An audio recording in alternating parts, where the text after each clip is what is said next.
بالعالمين والصلاة والسلام على سيدنا محمد خاتم النبيين وعلى آله وأصحابه الطاهرين المحسنين.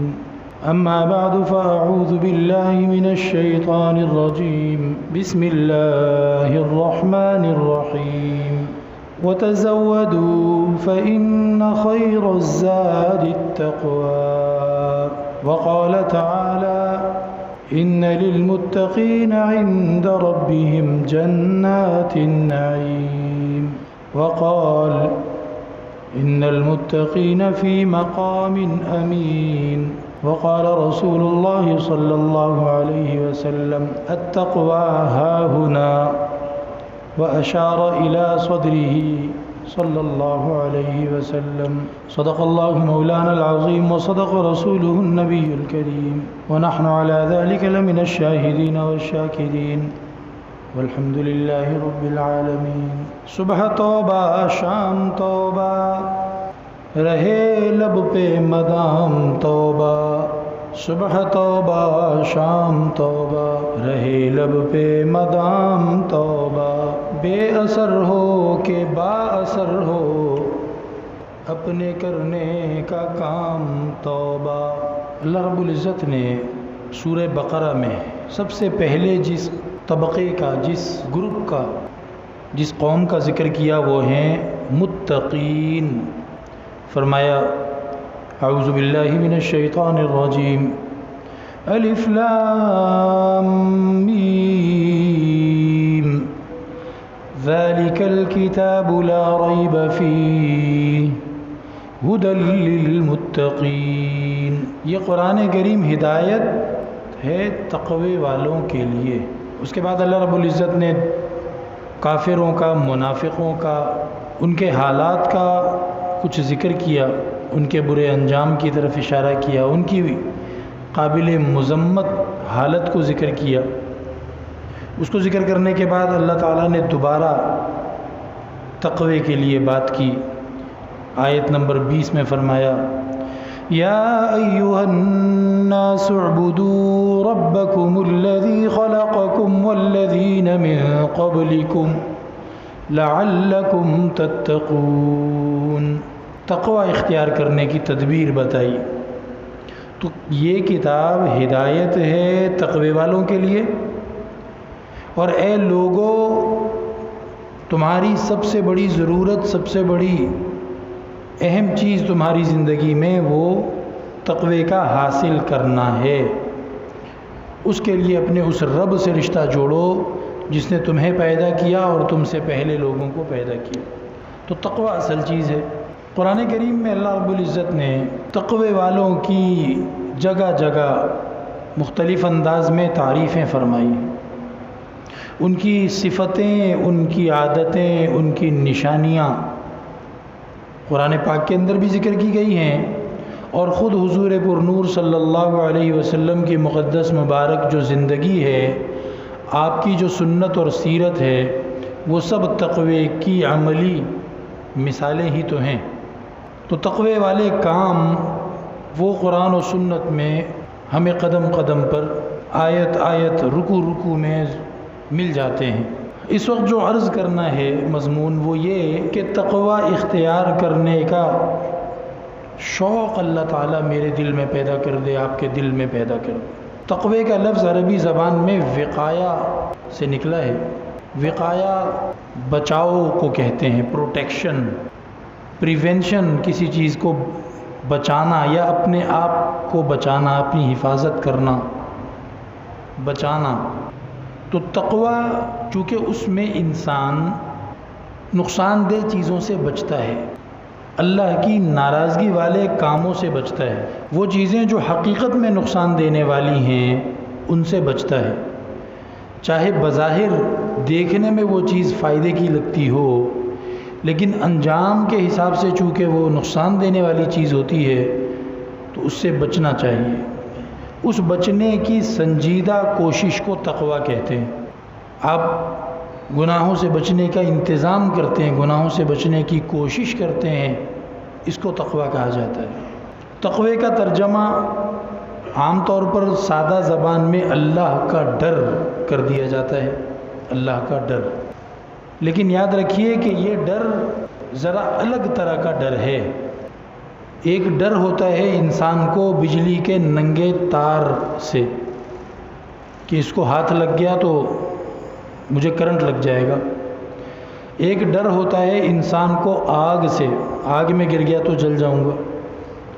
ایک ڈر ہوتا ہے سانپ، اژدہے، مگرمچھ، شیر، بچھو وغیرہ سے۔ تو ایک ڈر یہ ہوتا ہے۔ اسی طرح ایک ڈر ہو سکتا ہے کسی کو ڈاکو سے، ڈاکو مجھے لوٹ لے گا یا مجھے قتل کرے گا وغیرہ وغیرہ۔ جب ہم اللہ کے ڈر کی بات کرتے ہیں تو یہ ڈر دوسری طرح کا ہے۔ ایک صاحب بیچ میں بیمار ہو گئے تھے، اب تو ماشاءاللہ صحت مند ہیں، تو ان کی بیماری کوئی جسم کی بیماری نہیں تھی کہ مطلب ان کو کہیں درد ہو یا کوئی، تو کافی عرصہ بیچارے وہ بیمار رہے۔ مسئلہ کیا تھا، ایک دن ملے تو میں نے ان سے پوچھا جی آپ، کہا جاتا ہے کہ آپ بیمار ہیں تو آپ ماشاءاللہ جسمانی طور پر تو کوئی تکلیف آپ کو کیا ہے؟ انہوں نے کہا نہیں، جسمانی طور پہ کوئی تکلیف نہیں۔ مجھے بس ہر وقت یہ خیال آتا رہتا ہے کہ موت کیسی ہوگی، اور پھر یہ خیال کہ پھر مرنے کے بعد اللہ تعالیٰ اور قبر اور عذاب کے فرشتے اور اللہ کا غصہ، بس یہ چیزیں سوچ سوچ کے میں پریشان رہتا ہوں، کوئی کام بھی نہیں کر پاتا ہوں اور مزاج بھی خراب ہے اور اکیلا بیٹھا رہتا ہوں۔ تو یہ کیوں ہوا کہ اللہ تعالیٰ کے ڈر کی صحیح تشریح نہیں سمجھ پائے۔ نعوذ باللہ کسی تھانے دار یا کوتوال یا فوجی جیسا ڈر، یا کسی ڈاکو یا شیر یا بجلی آگ جیسا ڈر، نہیں، اللہ کا ڈر ایسا نہیں۔ اللہ کا ڈر تو محبت اور پیار والا ڈر ہے۔ اللہ سے کیوں ڈرتے ہو بھائی؟ اس لیے کہ وہ آگ میں جلا دے گا، اس لیے کہ وہ عذاب دے گا، قبر میں جو ہے نا بچھو چھوڑ دے گا ہمارے اوپر اور ہمیں تکلیفیں دے گا۔ یہ مطلوب نہیں ہے، یہ ہمارا اس پر ایمان ہے کہ جو دنیا میں توبہ نہیں کرتے، بار بار توبہ کی مہلت ملتی رہتی ہے، پھر بھی توبہ نہیں کرتے، اللہ جل شانہ کو پورا حق حاصل ہے۔ اور اللہ تعالیٰ نے نصوص میں، قرآن حدیث میں یہ بتایا بھی ہے کہ اللہ تعالیٰ ایسے سرکشوں، ایسے ڈھیٹ اور سینہ زوری کرنے والے مجرموں کو سزا دے گا۔ اس نے آگ بھی بنائی ہے، اس نے جہنم میں عذاب دینے کے مختلف طریقے بھی ذکر کیے ہیں، اس پر ہمارا ایمان ہے۔ لیکن دنیا میں اور آپ جس ڈر کے ذریعے سے نجات، کامیابی حاصل کر لیں گے، وہ یہ والا ڈر نہیں۔ قرآن پاک میں اللہ تعالیٰ فرماتے ہیں ما يفعل الله بعذابكم ان شكرتم وآمنتم وكان الله شاكرا عليما۔ اللہ تعالیٰ نے کیا کرنا ہے تمہیں عذاب دے کر؟ اللہ نے تمہیں عذاب دے کر کیا کرنا ہے؟ اللہ کو کیا ہے تمہارے عذاب دینے سے؟ اللہ کو تمہارے عذاب دینے سے کیا مل جائے گا؟ اللہ تو جو چاہتا ہے وہ یہ کہ تم شکر گزار بنو، تم ایمان والے بنو، تم شکر گزار بنو، تم ایمان والے بنو۔ اللہ یہ چاہتا ہے، اللہ یہ نہیں چاہتا کہ تمہیں تکلیف دے، تمہاری پٹائی کرے، تمہیں آگ میں پھینکے، اللہ یہ نہیں چاہتا۔ ما يفعل الله بعذابكم ان شکرتم وآمنتم، ایمان لے آؤ، شکر گزار بن جاؤ، تو اللہ کو عذاب دینے سے کچھ غرض نہیں ہے۔ وَكَانَ اللَّهُ شَاكِرًا عَلِيمًا، اور اللہ تعالیٰ تو قدردان ہے، ذرا سی نیکی کرو تو صحیح، اللہ تعالیٰ اس کی ایسی قدر کرے گا، اتنی شاباشی دے گا اس تھوڑی سی نیکی پر کہ اللہ جیسا قدردان کوئی ہے ہی نہیں۔ علیمہ، اور اللہ بہت علم رکھنے والا، خوب جاننے والا، اچھی طرح جاننے والا۔ اگر کسی سے گناہ ہو گیا ہے اور وہ شرمندہ ہے دل میں، تو اللہ کو پتہ ہے اس کی وہ شرمندگی اللہ توبہ کے طور پہ قبول فرما لے گا۔ اللہ تعالیٰ عذاب دینے کو پسند تھوڑی کرتا ہے۔ اللہ کی تو رحمت اس کے غصے پر غالب ہوتی ہے۔ تو تقوی اللہ کے ڈر کو کہتے ہیں۔ لیکن اس آیت سے جو ابھی میں نے تلاوت کی پتہ چلا کہ یہ ڈر جو کوئی آدمی اپنے ناواقفی کی وجہ سے سمجھ سکتا ہے، یہ ڈر مطلوب نہیں ہے، بلکہ اللہ سے جو ڈر ہوگا اس کی وجہ محبت ہوگی، اس کی وجہ محبت ہوگی۔ انسان اپنے بعض رشتوں سے ڈرتا ہے، اپنے بعض رشتوں سے ڈرتا ہے، لیکن جن سے وہ ڈرتا ہے وہ نہ تو اس کا دانت توڑتے ہیں، نہ وہ اس کا سر پھاڑتے ہیں، نہ وہ اس کو کسی اور مشقت مصیبت میں قید کر سکتے ہیں۔ بھئی کوئی باپ ہے اپنے چھوٹے 2 ڈھائی سال 3 سال کے بچے سے ڈرتا ہے، اب اس کا کیا مطلب ہے؟ وہ بچہ اس کی پٹائی کرے گا، اس کا خون نکال دے گا باپ کا، یا اس کو جیل میں ڈال دے گا؟ نہیں، اس بچے سے باپ کو محبت اتنی زیادہ ہے کہ وہ اس کے دکھی ہونے کو، اس کے رونے اور ناراض ہونے کو سوچ بھی نہیں سکتا۔ وہ کہتا ہے نہیں، اس کو میں نے پریشان نہیں کرنا ہے، اس کو میں نے خوش کرنا ہے بس۔ بعض دفعہ کوئی اپنی بوڑھی ماں سے ڈرتا ہے، اب وہ بوڑھی ماں وہ اٹھ کے ایک کمرے سے دوسرے کمرے میں جا نہیں سکتی، وہ اپنی دوا کی تھیلی خود اٹھا نہیں سکتی، تو وہ اس کو کیا مارے گی، جلائے گی، عذاب دے گی؟ کچھ بھی نہیں کرتی وہ، لیکن یہ اس سے ڈرتا ہے۔ تو یہ ڈر محبت اور احترام کی وجہ سے ہے۔ تو یاد رکھیے، اللہ تعالیٰ کا جو ڈر ہمارے دلوں میں چاہیے وہ محبت اور احترام والا ڈر چاہیے، اور اسی کو تقوی کہتے ہیں۔ اللہ رب العزت کی رحمت کی پوری امید، اللہ تعالیٰ مجھے عذاب نہیں دے گا، اللہ مجھے معاف کر دے گا، اللہ مجھے جنت بھی عطا فرما دے گا، اللہ تعالیٰ میری دنیا کی پریشانیاں بھی دور کر دے گا، اللہ میری قبر کو بھی جنت کا باغ بنا دے گا، اللہ تعالیٰ پل صراط سے بھی خیر عافیت سے گزار دے گا، اللہ تعالیٰ نبی پاک علیہ السلام کی شفاعت بھی مجھے نصیب کروا دے گا، اللہ تعالیٰ مجھے جنت بھی عطا فرما دے گا، پوری امید ہو، لیکن ساتھ ساتھ پورا ڈر ہو کہ کہیں گڑبڑ نہ کر دوں، کہیں میں کوئی خرابی نہ پیدا کر دوں۔ بھئی ایک چڑیا چھوٹی سی، وہ صبح کے ٹائم اپنے گھونسلے سے نکلتی ہے، جیسے ہی وہ اپنے گھونسلے سے چھلانگ مار کر اوپر کسی ٹہنی پہ بیٹھتی ہے، سب سے پہلے وہ ادھر ادھر دیکھتی ہے کہ کوئی چیل، کوئی کوا، کوئی سانپ، کوئی گرگٹ، کوئی مجھے کھانے کے لیے تو نہیں آ رہا۔ اس ٹہنی سے اوپر والی ٹہنی پہ جاتی ہے، پھر ادھر ادھر دیکھتی ہے۔ بھائی تو اتنا ڈر رہی تھی تو گھونسلے سے باہر ہی نہ نکل، تو گھونسلے سے نکلی بھی اور اب تو ڈر بھی رہی ہے۔ نہیں، یہ مثال ہے تقوی کی۔ اگر وہ ہوشیار نہیں ہوگی تو کوئی چیل کوا اس کو کھا جائے گا، کوئی شکاری اس کو شکار کر لے گا، لیکن اگر وہ شکاری کا شکار بننے کے ڈر سے اپنے گھونسلے سے نہ نکلی تو وہ نا امید کہلائے گی، اور نا امید پھر بھوکی مرے گی۔ تو اس کو امید پوری ہے کہ مجھے روزی ملنی ہے، میں دانہ ڈھونڈنے جا رہی ہوں، دانہ مجھے ملے گا، پوری امید ہے، اور ساتھ ساتھ پوری احتیاط۔ ایک سیکنڈ کے اندر اندر 4 طرف گردن گھما دیتی ہے کہ کوئی مجھے پکڑنے تو نہیں آ رہا۔ اور اس طریقے پر وہ جب شام کو واپس اپنے گھونسلے میں آتی ہے، حدیث میں آتا ہے کہ تغدو خماسن وتروح بطانا، کہ یہ چھوٹے چھوٹے پرندے صبح اپنے گھونسلے سے نکلتے ہیں تو ان کا پیٹ خالی ہوتا ہے، اور جب شام کو واپس پہنچتے ہیں واپس اپنے گھونسلے میں تو ان کا پیٹ بھرا ہوا ہوتا ہے۔ تو اللہ رب العزت کی ذات پر امید ایسی ان کو کہ اس امید کی برکت سے شام کو بھرا پیٹ لے کے آئے گی۔ لیکن احتیاط، ڈر، وہ بھی برابر۔ یہ مثال ہے تقوی کی۔ آپ کو اپنی زندگی کے ہر ہر قدم پر، ہر ہر حال میں، ہر ہر موقع پر اللہ سے اچھی امید رکھنی ہے۔ اللہ بہت کریم ہے، بہت مہربان ہے، لیکن گڑبڑ میری طرف سے ہو سکتی ہے۔ کوئی بے احتیاطی میں نے ایسی کر دی کہ شیطان وہ میرا شکاری ہے، وہ مجھے شکار کرنے کے لیے مختلف طریقوں اور مختلف شکلوں میں آتا ہے۔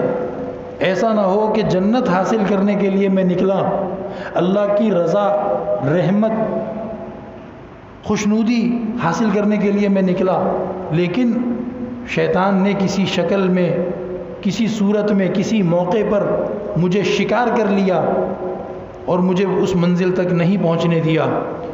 اس بارے میں اپنے آپ سے ڈرتا رہے اور خوب احتیاط اختیار کرے۔ اس کو کہتے ہیں تقوی۔ امید بھی پوری، ڈر بھی پورا۔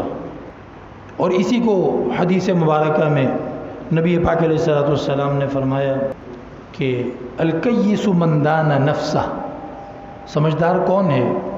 سمجھدار وہ ہے جو اپنے نفس، اپنے جی، اپنے دل کی خود کوتوالی کرے، تھانے داری کرے، اپنی خود نگرانی کرے، اپنے اوپر ہمیشہ شک کرے کہ میں کچھ غلط کر دوں گا، اور اپنے نفس کو، اپنے آپ کو حد میں رکھے، کنٹرول میں رکھے۔ وَعَمِلَ لِمَا بَعْدَ الْمَوْتِ، جو بھی کام کرے اس میں پہلے نمبر پہ یہ سوچے کہ آخرت میں اس کام کا کیا نتیجہ نکلے گا، دنیا کو بعد میں سوچے۔ اگر آخرت میں نقصان ہے تو بس اس فائل کو بند کر دو، کرنا ہی نہیں ہے بھائی، نہیں کرنا ہے، بس ختم۔ اور یہ دنیا کا فائدہ ہو، اتنے پیسے آ جائیں گے، اتنی شہرت آ جائے گی، اتنے جناب تعلقات بن جائیں گے، اور یوں یوں۔ اگر آخرت کا نقصان ہے تو پھر بند۔ یہ ہے سمجھدار آدمی۔ اور فرمایا کہ والعاجز، بے وقوف، اناڑی، بدھو، باولا کون ہے؟ من اتبع نفسہ ہواہا وتمنا علی اللہ، اپنے نفس کا گھوڑا، اپنے نفس کی لگام چھوڑ دی اور اس کو تھکنے دے رہا ہے، اپنے آپ کو تھکنے دے رہا ہے، تھک رہا ہے کس چیز میں؟ اپنی خواہشیں پوری کرنے میں۔ یار جی چاہ رہا ہے کہ فلاں کام کریں۔ ایک صاحب کے بارے میں پتہ چلا کہ ان کا جی چاہتا ہے کہ فلاں ہوٹل پہ جا کے کھانا کھائیں، تو بعض مرتبہ وہ ہوٹل دوسرے شہر میں ہوتا ہے، تو وہ وہاں اس دوسرے شہر میں چلے جاتے ہیں، 4 گھنٹے 3 گھنٹے 5 گھنٹے ڈرائیو کر کے۔ جی بے وقوف آدمی اپنے نفس کو اس کی خواہشوں کے پیچھے تھکا رہا ہے کہ نہیں تھکا رہا؟ تو یہی حال میرا اور آپ کا ہے۔ ہمارا جی چاہتا ہے کہ فلاں کام کر لیں، توجہ ہی نہیں کرتے، دنیا کا، آخرت کا نقصان تو نہیں ہے کہیں، اس میں نقصان ہے یا نہیں، بس جی چاہ رہا ہے تو کرنا ہے۔ فرمایا کہ یہ بندہ بے وقوف ہے۔ وَتَمَنَّا عَلَى اللَّهِ، اور اللہ پر تمنا، آرزو، امید اللہ پر بتاتا رہتا ہے، کہتا ہے وہ اللہ خود ہی سنبھال لے گا، میرا تو جی چاہ رہا ہے کہ میں نماز نہ پڑھوں۔ ارے بھائی اچھا تو نماز نہیں پڑھے گا تو اللہ ناراض ہو جائے گا۔ وہ بولا وہ اللہ خود ہی سنبھال لے گا، اللہ کو پتہ ہے میں کمزور آدمی ہوں۔ میرا جی چاہ رہا ہے کہ میں فلاں گناہ کر لوں۔ 1 منٹ بھائی، تو گناہ کرے گا اللہ ناراض ہو جائیں گے؟ وہ چھوڑو یار، اللہ غفور الرحیم ہے، اللہ خود ہی سنبھال لے گا، اللہ کو پتہ ہے میں کمزور آدمی ہوں۔ ایسے نہیں، نبی پاک علیہ السلام فرما رہے ہیں کہ یہ بے وقوف ہے، یہ عقل مند نہیں ہے۔ عقل مند وہ ہے جو اپنے اوپر پابندی لگائے، اپنے آپ کو کنٹرول کرے۔ اسی چیز کا نام ہے تقوی۔ اور قرآن کریم میں اللہ تعالیٰ نے اس تقوی والوں کی بہت تعریفیں کی ہیں۔ فرمایا وَتَزَوَّدُوا فَإِنَّ خَيْرَ الزَّادِ التَّقْوَى۔ پیچھے سے جو آیتیں چلی آ رہی ہیں وہ حج کے بارے میں ہیں۔ جب حج پہ جاؤ تو اپنا خرچہ ساتھ لے کے جاؤ۔ اسی لیے فرمایا کہ جس کے پاس راستے کا خرچہ نہیں ہے اور اپنی غیر حاضری میں گھر کا راشن خرچہ نہیں ہے، اس پہ حج فرض نہیں ہے۔ حج اس کے اوپر فرض ہے جو راستے میں بھی اپنا خرچہ خود کر سکے اور پیچھے گھر میں بھی راشن پانی اتنے دن کا دے کے جا سکے، اس کے اوپر حج فرض ہے۔ تو بھائی جس پہ فرض ہے وہ نیت کریں اور حج کا انتظام کریں، کاغذات وغیرہ جمع کریں۔ تو آگے اللہ تعالیٰ فرماتے ہیں کہ سب سے بہترین جو خرچہ ہے، جو بندے کے کام آنے والا ہے، وہ ہے تقوی، اللہ کا ڈر۔ اگر آپ کے دل میں اللہ کا ڈر ہے، اللہ کے ساتھ تعلق اور اللہ کا لحاظ آپ کے دل میں ہے، تو آپ کے پاس کرنسی، آپ کے پاس خرچہ، آپ کے پاس بیک اپ اور بینک بیلنس موجود ہے، اور وہ آپ کے بہت کام آئے گا۔ اور اگر خدا نخواستہ اللہ کا ڈر نہیں ہے تو پھر آپ خالی جیب خالی ہاتھ بھوکے ننگے ہیں، پھر آپ کے پاس کچھ نہیں۔ یہ دنیا کی دولت، دنیا کی سہولتیں، یہ اللہ کے ہاں گنی نہیں جاتی، اور نہ ہی اس کو تمہارا کمال کہا گیا۔ واللہ یبسط الرزق لمن یشاء ویقدر، یہ تو اللہ نے ہر بندے کو پیدا کرتے وقت، پیدا کرنے سے پہلے بلکہ لکھ دیا تھا کس کو زیادہ پیسہ ملے گا، کس کے پاس زیادہ سواریاں ہوں گی، کس کے پاس زیادہ سہولتیں ہوں گی، کس کے پاس نہیں ہوں گی، یہ اللہ نے لکھ دیا تھا پہلے۔ اس میں تمہارا نہ کوئی کمال ہے اور نہ اللہ کے ہاں کوئی گنتی ہوتی ہے اس چیز کی۔ اللہ کے ہاں جو گنتی ہوگی وہ تقوی کی ہوگی۔ اللہ کا لحاظ کتنا ہے آپ کی طبیعت میں، آپ کے دل میں۔ اللہ والے فرماتے ہیں اگر کوئی بندہ یہ جاننا چاہے کہ میرا اللہ کی نظر میں کیا رتبہ، کیا مقام، کیا حیثیت ہے، تو کوئی مشکل نہیں ہے، یہ پتہ چلانا مشکل نہیں ہے کہ میرا اللہ کی نظر میں کیا مقام ہے۔ یہ پتہ چلانا ہو تو کیا کرے؟ اپنی زندگی میں، اپنے کاموں میں، اپنے فیصلوں میں دیکھ لے کہ اللہ کی کتنی اہمیت ہے۔ اگر تیرے فیصلوں میں اللہ کی رضا اور ناراضگی سب سے زیادہ ضروری، اہم اور امپورٹنٹ ہے تو اس کا مطلب ہے تیرا اللہ کے ہاں مقام ہے۔ اور اگر تو کہتا ہے وہ جی زندگی میں ایک ہی دفعہ تو خوشی کا موقع آتا ہے، خسرے بھی نچاؤ، شرابیں بھی پیو اور سارے کام کرو، یہ تو ایک ہی دفعہ، تو پھر اللہ کے ہاں بھی تیرا کوئی مقام نہیں۔ لوگوں نے الگ الگ بہانے تراشے ہوئے ہوتے ہیں، شیطان سکھاتا ہے بہانے۔ سیدھا سیدھا کوئی کبھی نہیں کہے گا کہ وہ چھوڑو، نعوذ باللہ، کوئی ایسے جرت نہیں کرتا، اور نہ ہی کوئی کہتا ہے کہ اللہ کو رہنے دو۔ وہ اسی طرح بہانے بناتے ہیں، کہتے ہیں وہ برادری والے نہیں مانتے جی، وہ کہتے ہیں جی وہ خوشی تو ایک ہی دفعہ آتی ہے، وہ کہتے ہیں جی وہ ہمارے تو پرانا باپ دادا سے یہی چلا آ رہا ہے، ایسے ہی کرنا ہوتا ہے، تو بہانے بناتے ہیں۔ اب یہ بندہ جاننا چاہتا ہے کہ میرا اللہ کی نظر میں کتنا مقام ہے، تو اس کا جواب خود اپنی زندگی میں سے ڈھونڈ لے کہ اللہ میری زندگی میں، میرے کاموں میں اللہ کتنا ضروری ہے۔ اگر اللہ ضروری نہیں ہے، اس کی خوشی، اس کی ناراضگی ضروری نہیں ہے میرے کاموں میں، میرے فیصلوں میں، تو پھر میرا بھی اللہ کے ہاں کوئی مقام، کوئی حیثیت نہیں۔ اسی لیے اللہ رب العزت فرماتے ہیں کہ اس تقوی کو حاصل کرنا چاہیے، اس تقوی کو حاصل کرو۔ ہدی للمتقین کتاب کے شروع میں دوسری آیت یہی ہے کہ یہ کتاب تو ہدایت ہوگی ہی اس کے لیے جس کے دل میں تقوی ہوگا۔ تقوی نہیں ہے تو پھر میری پوری کتاب، پورا قرآن، یہ اس کو رہنمائی اور ہدایت نہیں دے گا۔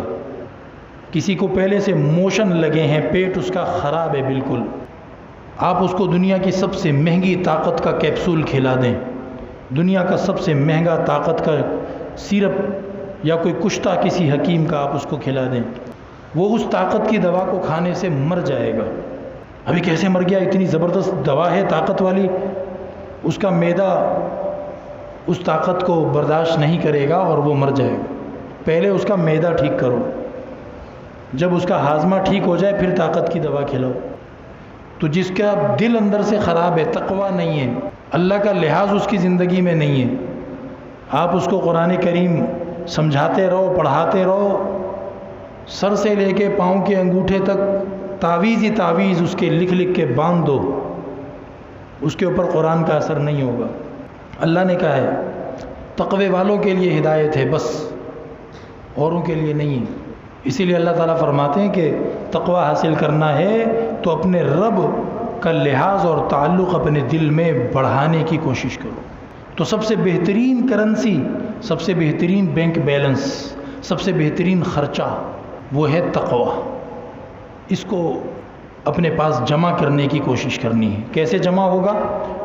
ظاہری شریعت پر عمل کرنے سے، ظاہری شریعت پر عمل کرنے سے تقوی پیدا ہوتا ہے کہ فلاں کام یوں کرو، فلاں کام یوں کرو، یوں کرنا منع ہے، یوں کرنا جائز ہے، یوں کرنا حرام ہے، یوں کرنا مکروہ ہے، اس سے تقوی پیدا ہوتا ہے۔ اور قرآن پاک میں اللہ تعالیٰ نے یہ بھی فرمایا کہ ان للمتقین عند ربہم جنات النعیم، کہ جو تقوی والے لوگ ہیں اللہ تعالیٰ کہ ہاں ان کے لیے بڑی نعمتوں والی جنتیں ہیں، اور قیامت کی گھبراہٹ میں، قیامت کے ہنگامے میں، قیامت کی قسم پرسی میں، قیامت کی نفسا نفسی میں ہر کوئی حواس باختہ، بے انتہا گھبرایا ہوا، پریشان حال ہوگا. لیکن اللہ تعالیٰ کہتے ہیں کہ تقوی والے وہ دارالامان میں ہوں گے. دنیا میں دارالامان ہوتے ہیں. اگر کوئی شخص ایسا ہو جو کہے کہ مجھے کہیں بھی خطرے سے امن نہیں ہے، تو حکومت اس کو ایسی جگہ رہنے کے لیے دیتی ہے جہاں پر اس کو یقینی بنایا جاتا ہے کہ تم جس سے ڈرتے ہو وہ کوئی وہاں پر نہیں آئے گا. تو اللہ تعالیٰ نے تقوی والوں کے لیے آخرت میں میدان حشر میں امان کی جگہ بنائی ہے، امن کی جگہ. تقوی والوں سے اللہ تعالیٰ کہیں گے تم وہاں اندر جا کے آرام سے بیٹھ جاؤ، جب حساب شروع ہوگا تمہیں جنت میں بھیجنا ہوگا، ہم تمہیں بلا لیں گے. اور باقی باہر ساری خلقت پریشان. ان المتقین فی مقام امین، وہ تو امن والی جگہ پہ ہوں گے. اللہ تعالیٰ سے دعا ہے کہ اللہ جل شانہ ہمیں تقوی اور تقوی کے حاصل کرنے کی صحیح ترتیب اختیار کرنا نصیب فرمائے.